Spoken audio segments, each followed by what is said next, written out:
오늘 본문 전에 말씀들을 좀 살펴봐야 되는데 보게 되면 흉년은 계속되고 있습니다. 그러자 사람들이 곡식을 사느라 돈을 모두 쓰게 됩니다. 이 돈이 없다라고 요셉에게 나와서 항변하게 됐고요. 그래서 우리가 죽게 되었습니다 라고 하자 요셉은 그럼 너희 가축을 가져오라고 이야기를 합니다. 그래서 사람들이 가축과 곡식을 맞바꾸게 됩니다. 그러나 여전히 계속되는 흉년 가운데 그들의 가축도 떨어지고 돈도 떨어지자 이제는 먹을 것이 없어서 다 죽게 됐다라고 또 요셉 앞에 나와서 간청하게 됩니다. 그때 요셉이 무엇을 요구했느냐? 그렇다고 한다면 너희 땅을 바쳐라 라고 이야기를 합니다. 그래서 많은 사람들이 사유지를 갖고 있었던 땅을 나라에 바치게 되고 한마디로 모든 사람들이 이제 소장농이 되어야 되는 상황이 된 것입니다. 이것이 무엇을 의미합니까? 요셉이 통치하던 시절에 바로의 권위가 훨씬 더 올라갔다. 강력한 왕권을 가지게 됐다는 것을 의미합니다. 바로 입장에서는 자신은 아무것도 하지 않았어요. 흉년은 위기였습니다. 고통의 나날들이었는데 요셉이라는 사람 덕분에 어떻게 합니까? 7년의 풍년을 통해 흉년을 예비하였고 오히려 그 흉년은 기회가 됩니다. 얼마 전부터 무슨 방송을 보니까 IMF 때를 배경으로 한 드라마가 시작한 것 같습니다. 그러면서 저희 아이들이 저한테 어저께 하루 종일 그걸 물어봤어요. 아빠 IMF를 겪어봤어요? IMF를 겪었다면 아빠는 나이가 엄청 많은 건데 이런 이야기들을 해요. 그래서 제가 생각해 보건데 IMF가 시작될 때 제가 막 대학 생활을 시작해서 정말 하루아침에 어느 날 보면 친구가 안 보이는 경우도 있고 연락이 끊긴 친구도 있고 그 당시만 하더라도 중소기업 사장님 아들로 살던 친구들 같은 경우들은 정말 힘든 나날들을 겪었던 것 같습니다. 다행히 저희 집은 아버지가 회사원이셨기 때문에 굉장히 힘든 구조조정의 과정에 살아남으셔서 그냥 그때 학교도 다니고 그런 은혜를 누릴 수 있었지만 국가적으로 너무나 힘든 시기였어요. 정말 이 땅을 사랑하는 우리나라 국민들이 금모으기 안 했으면 어떻게 버텼겠습니까? 그런데 그냥 한 해 두 해로 끝나는 것이 아니라 긴 흉년 속에서 사람들이 더 이상 팔 것이 없어서 나라 앞에 이제 땅까지 모두 팔아야 되는 상황이 되었습니다. 그러자 요셉이 이 사람들에게 한 가지 원칙을 제시하는데 그것은 세금에 대한 부분입니다. 그래서 애굽 토지세라고 이야기를 하면서 너희가 소득을 거두게 되면 5분의 1은 바로에게 바치고 5분의 4는 너희의 재산으로 삼아라 라고 이야기를 했습니다. 근데 이게 참 혁신적이고 획기적인 토지법이었습니다. 당시에 나라가 국고로 땅을 환수하게 되거나 사람들이 어떻게 해서 빚을 지거나 해서 땅으로 갖게 될 경우에 이렇게 소작을 주게 되는데 거두어 들였던 그 세금의 기준이 얼마냐면 기본적으로 절반이었습니다. 50%입니다. 그러니 풍년의 때는 상관이 없겠지만 작황이 좋지 않을 때는 어떻게 되겠습니까? 고통 가운데 먹을 것도 없는데 세금부터 내야 되는 그런 상황들. 어찌 보면 오늘날 많은 사람들이 지금 개인 대출 규모가, 가계 대출 규모가 항상 최고치를 경신하고 있는데 그런 시대를 살고 있는 것이죠. 그런데 여기서 요셉은 달랐습니다. 그냥 빼앗기 위함이 아니라 그들이 살아남을 수 있도록 5분의 1은 바치되 5분의 4는 너희가 가져서 아이들도 먹이고 또 다음에 파종할 수 있는 곡식으로 삼아라 라고 이야기를 했습니다. 그러니 정말 상황은 어려워서 모든 것을 바쳐야 됐지만 원망의 마음보다는 사람들이 요셉을 통해 구원을 받았다라는 생각을 가졌겠죠. 그리고 나서 오늘의 본문은 고센 땅에서 야곱 가족들의 근황을 이야기하고 있습니다.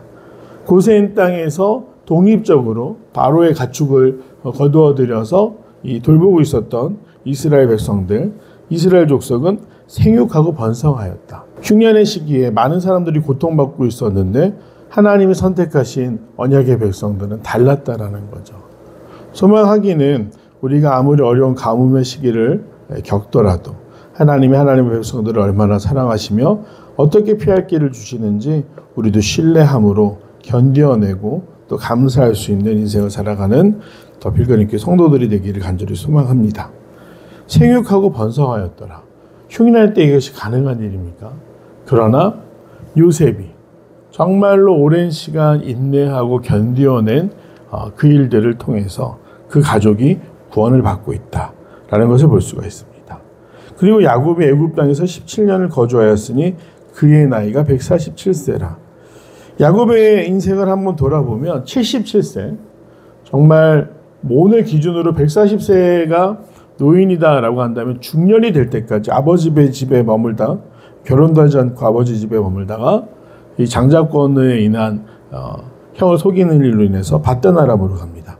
그리고 20년이 걸렸다고 합니다. 그러면 아버지의 땅으로 돌아왔을 때가 97세입니다. 12명의 아들과 1명의 딸을 데리고 97세에 가나안 땅으로 돌아왔죠. 그리고 지금 애굽에 내려간 지 17년이 지나 147세다라고 한다면 이 간단한 덧셈 뺄셈을 하는데 이것을 루터가 했던 방법인데 그가 가나안 땅에서 한 33년을 거주하다가 애굽에 내려가서 17년을 거주하게 되었다.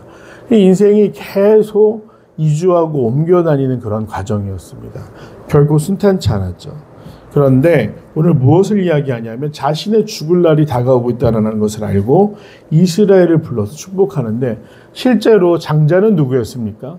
르우벤입니다. 르우벤은 아시다시피 아버지에게 장자의 권을 누릴 자격을 잃은 지 오래였어요. 아버지 침상을 더럽혔다라는 이유로 사실은 아버지 눈앞에서 눈 밖으로 난 지 오래였습니다. 그래서 11번째 아들이었던 오늘 요셉, 그러나 가족을 구원했고 총리 역할을 감당하고 있던 요셉을 불러서 축복하고 장자에게 내리는 축복처럼 자신을 위해서 한 가지 약속해 달라고 부탁을 하게 되는데 그것이 무엇이냐?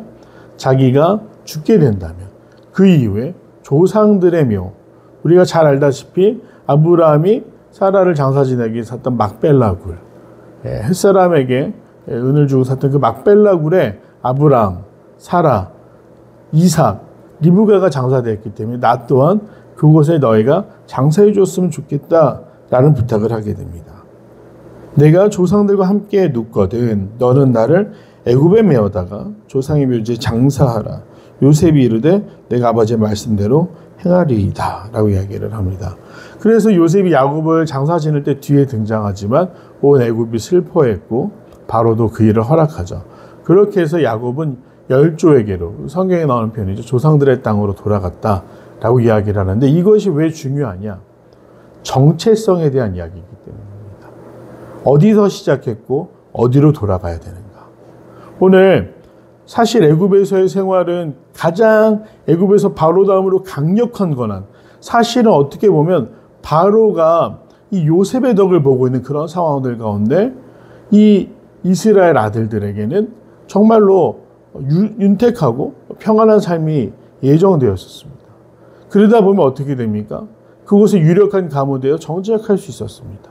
그런데 오늘 야곱은 정말로 어떻게 보면 좀 상식적이지 않은 부탁을 하는 것이죠. 열조에게로 돌아갈 수 있도록 해라. 그것은 하나의 교훈이었어요. 하나님이 우리에게 주신 언약의 땅이 어디인가? 오늘 정말 잘 먹고 잘 사는 것, 평안을 바라본다면 이 자리가 맞는 것 같지만 아니다. 너희들이 돌아갈 곳이 있다. 이것을 말하기 위해 자신을 막벨라 굴에 장사 지내게 해달라고 부탁하는 것입니다.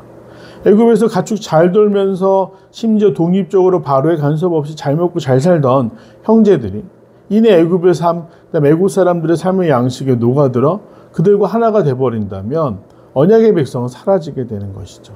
그러나 아버지의 시체를 장사 지내기 위해 다시금 여러 날 거쳐서 그 햇사람 막벨라 굴 앞으로 돌아가는 여정을 생각해 볼 때 아들들이 무엇을 떠올리겠습니까?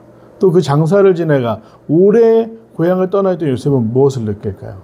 이곳이 내가 자란 곳, 내가 출발한 곳, 내가 태어난 곳이구나. 그 고향을 기억하게 된다는 것이죠.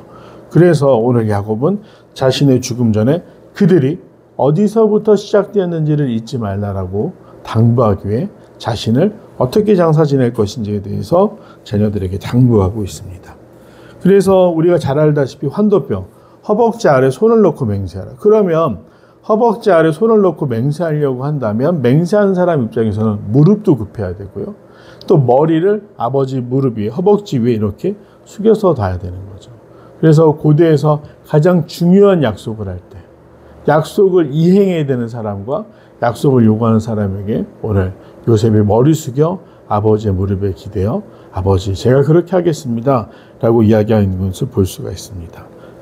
그래서 놓치지 말아야 될 것이 무엇인가? 오늘 본문은 이야기합니다. 우리가 어디서 출발했고 또 돌아갈 곳은 어디인가? 오늘 말씀 안에서 우리를 부르셨고 말씀 안에서 기다리고 계시는 하나님, 오늘날은 어떤 장소가 언약의 대상은 되지 않았습니다.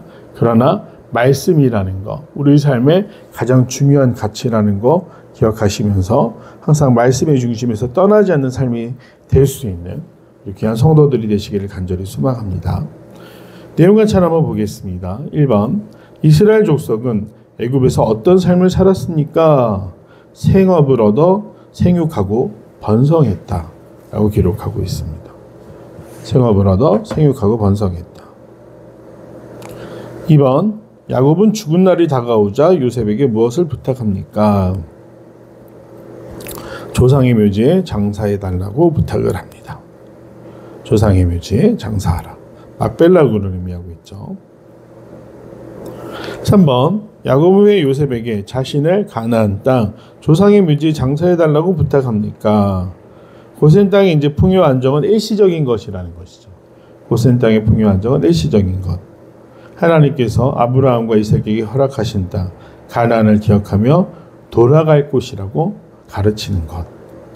네, 돌아갈 곳을 가르치기 위해 풍요 안정이 아니라 돌아갈 곳이 있다. 이렇게 장사 지내달라고 부탁한 것입니다. 느낀 점입니다. 애굽에서 풍요롭고 안정된 삶을 살았지만 하나님께서 약속하신 땅을 소망한 야곱을 보며 무엇을 느낍니까? 야곱을 보면서 언약을 이어갈 장자의 축복을 기억하고 지킨 자라고 평가할 수 있겠습니다. 생각해 보겠습니다. 야곱의 쌍둥이 형이었던 에서에게 부족한 것은 무엇이었습니까? 책임감이었습니다. 장자로서 마땅히 해야 될 삶을 살지 못했어요. 자기가 하고 싶은 일이 항상 우선이었고 자기가 원하는 대로 살았습니다. 사냥에 매진했고 이방의 아내들을 데리고 오고 심지어 아버지의 땅을 버리고 자신이 원하는 곳으로 살았습니다. 그러니 당연히 장자로서의 자격이 있었던 야곱, 그러나 인간적인 욕심으로 하나님의 때를 기다리지 못했기 때문에 더 시간이 걸리죠. 그렇지만 결국 장자의 축복을 받고 장자의 그 의무를 다하고 있는 것은 누구인가? 야곱이다. 그래서 언약을 이어갈 장자의 축복을 기억하고 지킨 자라고 우리가 야곱에 대해서 평가할 수 있겠습니다. 결단과 적용입니다. 최근 내가 천국 소망보다 눈앞의 현실에 붙들려 실망하거나 흔들린 적은 언제입니까? 영원한 기업인 천국 소망을 확신하며 지금 이 땅에서 무엇을 실천하겠습니까? 우리가 이 땅을 살아가는 동안 쉽사리 이렇게 항상 한결같다. 항상 좋은 믿음으로 살아간다면 너무나 좋겠지만 사실 그럴 수가 없습니다. 마치 경제지표나 주식이 오르락 내리락 하듯이 우리의 믿음 또한 그렇습니다. 그건 어떤 직분이라고 해서 달라진 것도 아니고 목회자도 마찬가지고 어떤 날은 정말로 감사와 기쁨이 넘쳐나지만 어떤 날에는 또 힘들어하는 것이 우리의 삶입니다. 그러나 또 소망하는 것은 무엇이냐? 올라갈 때가 있으면 내려갈 때도 있겠지만 내려갈 때가 있으면 다시 올라갈 때도 있다. 그래서 하나님 앞에서 떠나지 않는 것이 중요하다. 돌아갈 것이 무엇인지 기억하는 것이 중요하다라는 것을 오늘 본문의 말씀을 통해 우리가 깨달을 수 있습니다. 영원한 것, 눈앞에 있는 것이 아니라 영원을 소망하는 삶. 오늘 야곱이 흠도 많고 어려움도 많은 인생을 살아왔지만 그가 하나님께 사랑받을 수 있었던 한 가지 이유는 무엇인가? 돌아갈 곳을 기억하는 사람이었다. 라는 것을 오늘 본문을 통해 우리가 깨달을 수 있습니다. 바라기는 우리도 천국의 소망이 흔들리지 아니하며 오로지 우리가 나아갈 곳을 바라보며 나아갈 수 있는 귀한 성도들이 되시기를 간절히 소망합니다. 은혜로우신 아버지 하나님 감사합니다. 주님, 우리를 부르셨고 우리가 하나님의 백성으로 살아갈 수 있도록 말씀으로 가르쳐 주심을 감사드립니다. 오늘 야곱처럼 우리가 돌아가야 할 곳, 또 우리가 바라봐야 할 곳을 기억하며 늘 주님 앞에서 주님께 매달려 주님과 동행하며 살아가는 귀한 성도들이 될 수 있도록 성령께서 붙드시고 지키시며 오늘 하루의 삶도 감사와 기쁨 가운데 머물 수 있도록 주님 함께하여 주시옵소서. 항상 기뻐하며 쉬지 말고 기도하며 범사에 정말 감사할 수 있는 삶을 살아가는 귀한 성도들 되도록 함께하여 주시옵소서. 감사드리며 사랑하는 예수님의 이름으로 간절히 기도드립니다. 아멘.